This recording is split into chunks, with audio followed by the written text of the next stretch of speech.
So then we are back with more understandings from the time of the Second Tabernacle services, where we find the Aramaic English translation of the word. This translation comes from the original manuscripts of the prophets of the Israelic lineage.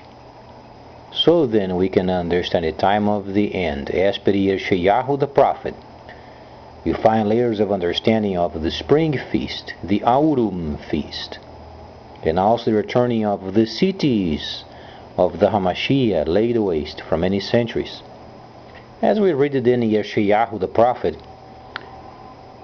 it's always important glancing at the 61st chapter and understand why the Hamashiach ben Yosef had the spirit of truth and prophecy, and why so many of his prophecies came through when he was handed over a Megillah of Yeshayahu's prophecies. Understandably, this new U.S. government has started truly in a fashion that lots of countries in the world are not very prone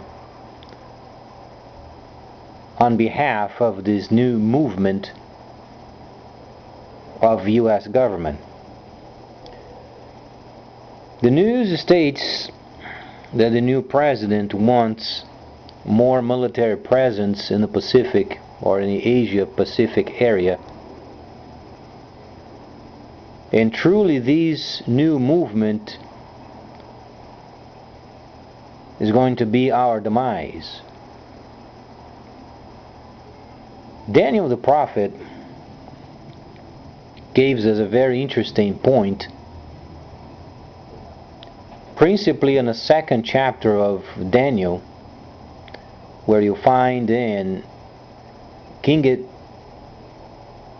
of Babylon had a dream, and Daniel was able to interpret what the dream was. And after then the king of Babylon gave the order of slaughtering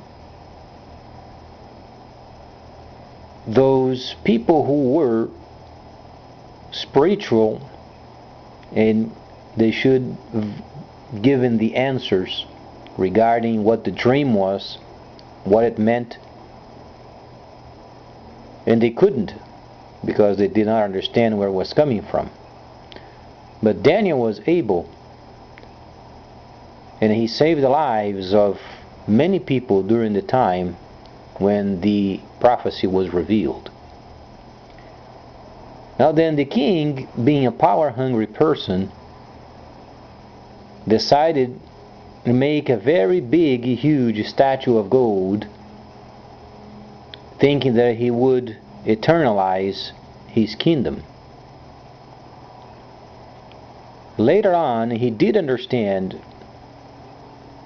when he became insane, and he had an idea of the divine orchestrating the situations from behind. Now Daniel the prophet explains, ever since he gave this prophecy and explained what it was, the 11th chapter of Daniel explains very plainly the weakening of the system of the West. Now these reflected layers from these prophecies explain later on the retrieval of the ships of Kittim. Understandably, the scripture is not given in a chronological order based from Gentile perspective. It gives from an Hebraic perspective. And a lot of us reading these documents, we must recognize the prophecies, the first time they had taken place, and then the reflective portion of these prophecies related with the time of the restoration of tabernacling, plus the completion of the autumn feast. So the order of our military towards the Asia-Pacific area is going to provoke so much anger amongst the nations of the Asia-Pacific that our forces, for the most part, as per the instructions of Daniel, are going to be kicked out. Now, these prophecies are not mine, neither yours. Neither a person should be involved with enticing troubles in such time as this, where the situation is already tense. The women are involved in protests and they are being ridiculed. The CIA is ridiculed, and there are threats and many other kinds of situations.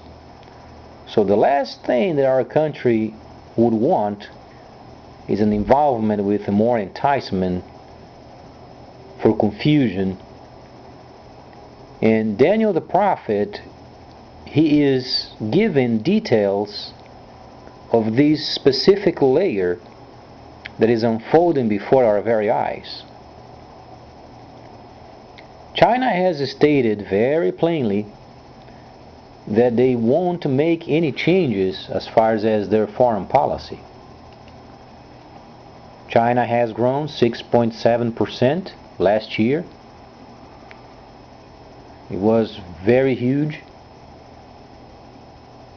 But the point is, the United States has not enough trade and technology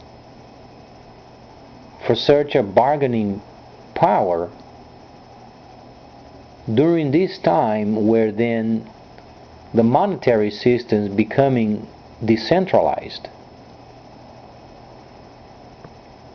Now then, the whole point of the weakening of the system, there is not a relation directly with the power and force of the military. It relates with the management of various kinds of monetary systems. So the very core and content of the prophecies of Daniel is from the enlightenment of management of Babylon's, and also under Cyrus, Darius. He was the minister of finances. He's directly speaking of systems.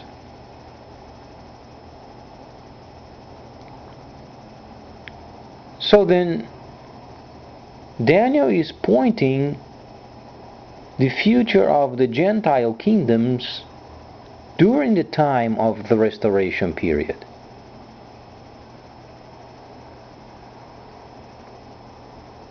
Now, it does not say that the weakened system is going to be engaged in a war.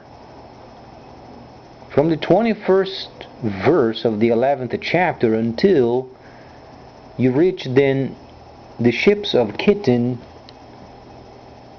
you find then roughly 10 verses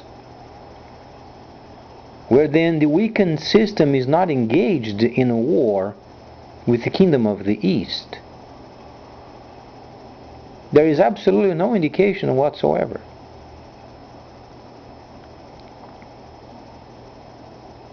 Now, these particular verses, they are only explaining a situation with the finances, with the system that Daniel was working with,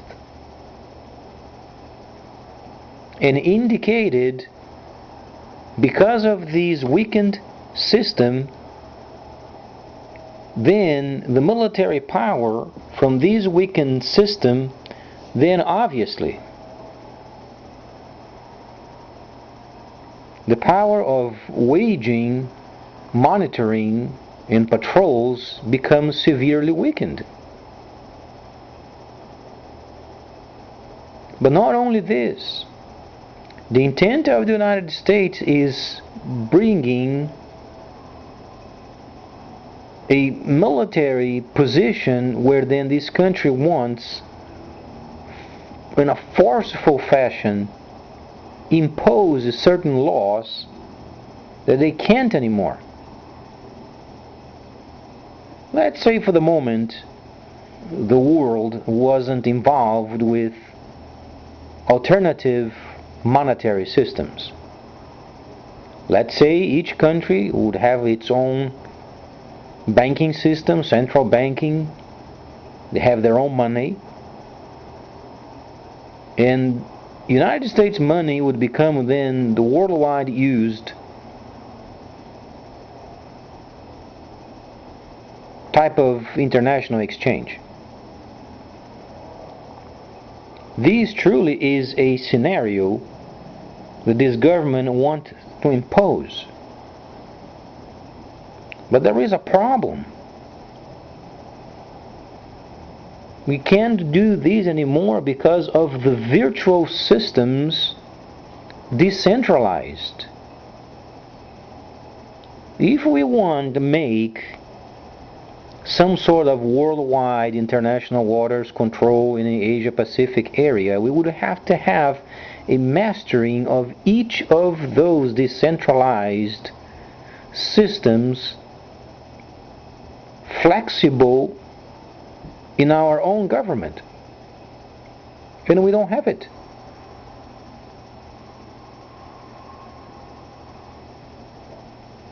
Now then, it doesn't take much brains when a person has a bit of economic knowledge where they're going to get their taxes from when people they make choices in buying virtual decentralized monetary systems and starting pay their workers and then starting purchasing. Where are they going to get the taxes from?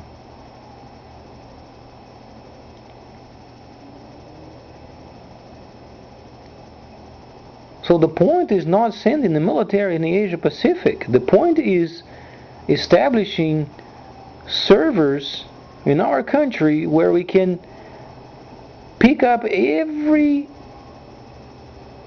monetary system decentralized that exists and then becoming part of our own. This is what then Daniel is explaining when he was involved with the finances of the kingdoms he was working for.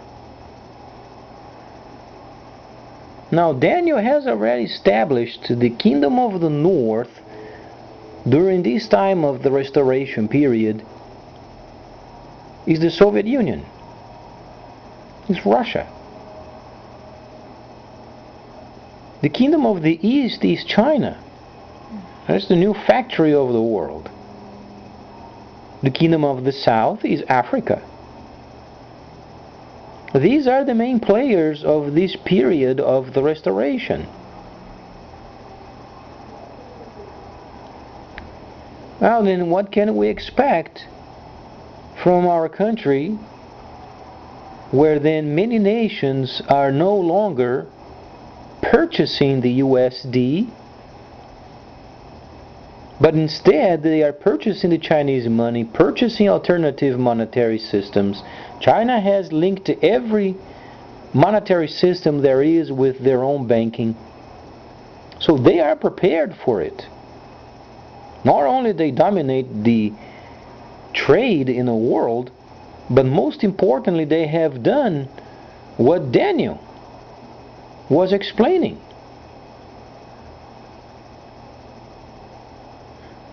Now we try to grasp a situation by forcing our boys and girls to go out, and what are they trying to control? Are you going to surface a submarine in front of Chinese cargo ship and say you can't go through?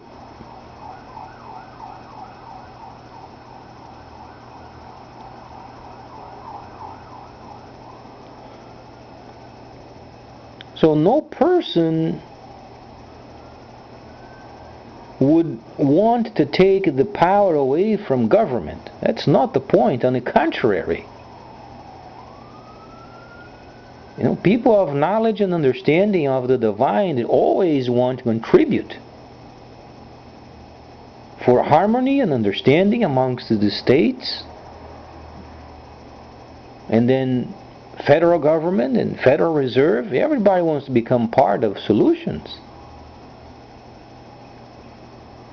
But when people observe that there is a lack of understanding why China has become such a powerful country, and obviously analyzing our economy is not providing numbers, what does it do of sending more military in a very section of the world is 100% prepared for the time of the trade of the end? It truly doesn't take a genius for such basic understanding.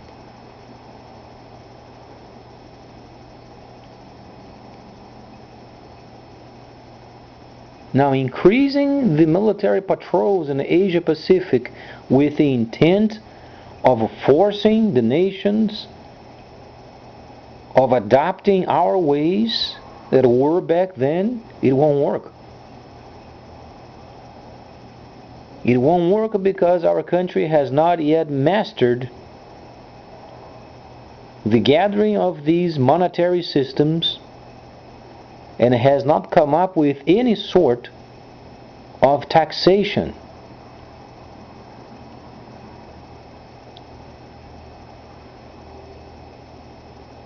Now then, Yirmiyahu was a great prophet, Yeshayahu was a great prophet, Daniel was a great prophet,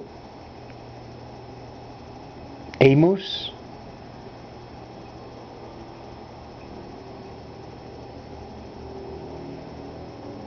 Now what can we expect from this new government? Quite honestly, not much.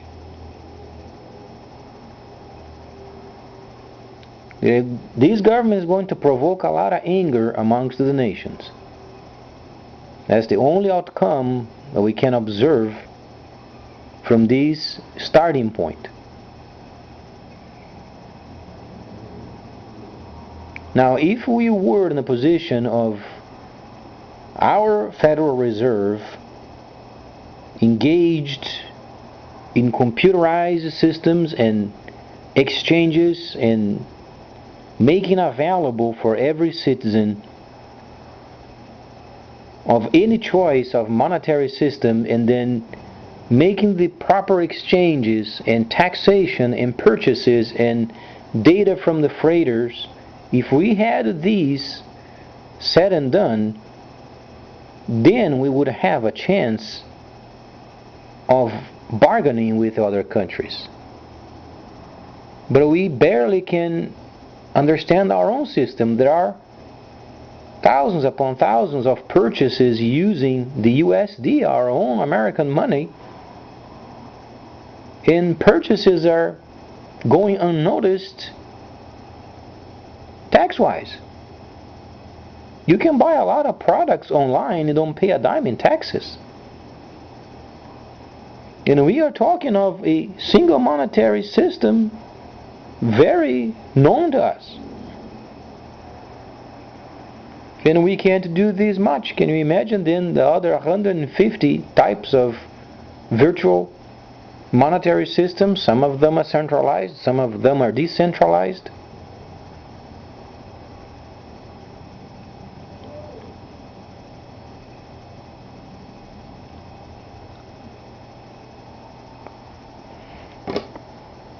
The best way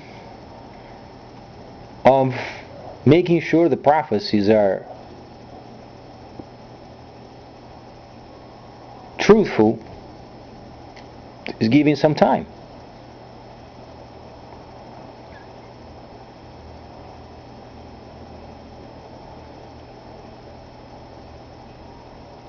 Now, the bargaining power of our country is nearly non-existent. We might be able to get around with a few new technologies that were not revealed.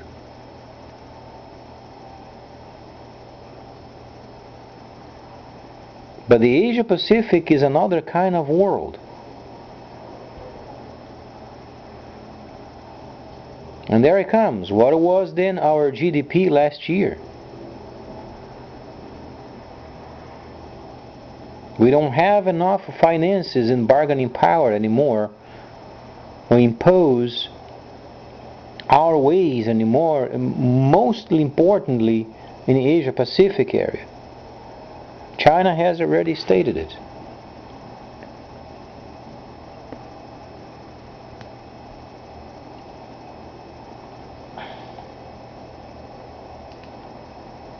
So then, what should we expect from the Asia Pacific as far as our economy is concerned?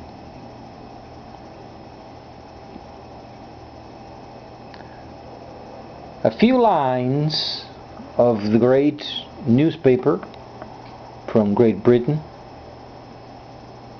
and states 4 days ahead of the inauguration on Monday, Chinese Foreign Minister, spokeswoman Hua Chunying said the One China principle is the precondition and political basis for any country having relations with China.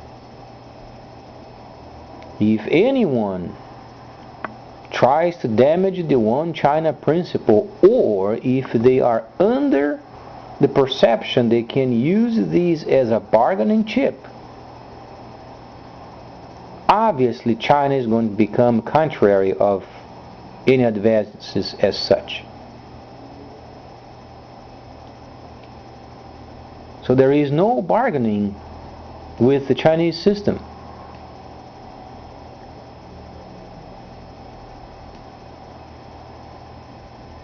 Now, our economy is dependent upon the Chinese market. Our country is no longer producing for its own use.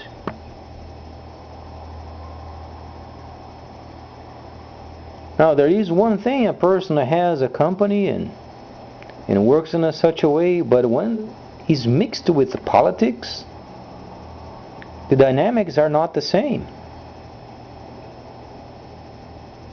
And governments, they don't run like a company, not even remotely. The dynamics of the government is not the same of dynamics when it relates with companies. It's truly stupidity thinking that you can bring a mindset of how to run a company in a government. It never worked.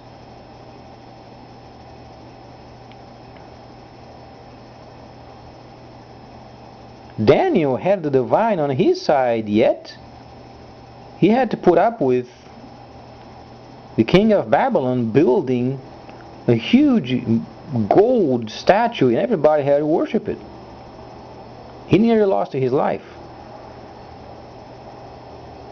So do you think it was easy for Daniel, then under the orders of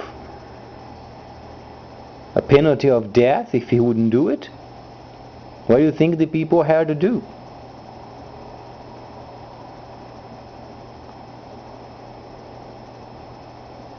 So this new government is extremely unprepared.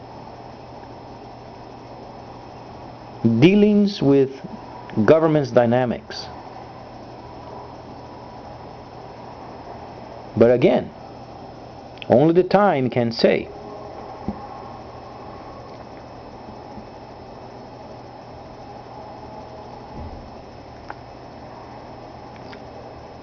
Now then,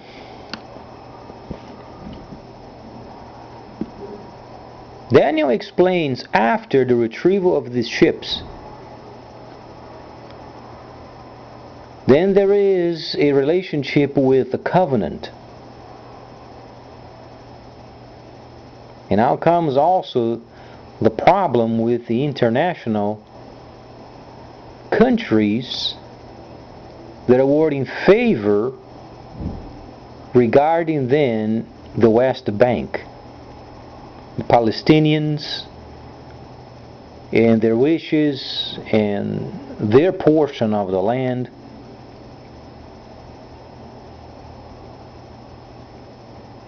And truly became a very big problem. Neither are countries have enough systems built in the government servers for dealing with the economy that's coming worldwide. And again, they are not decisions made hastily. Is what these decisions are being made when they link with what's coming trade-wise worldwide. It's not on a relationship with the United States and Israel.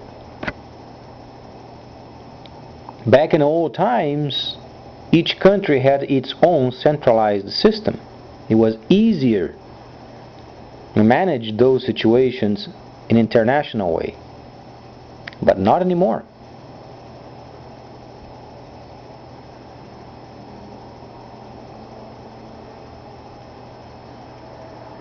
So they are dealing with a very powerful region of the world where then a third of the ships are simply located in the Asia-Pacific area.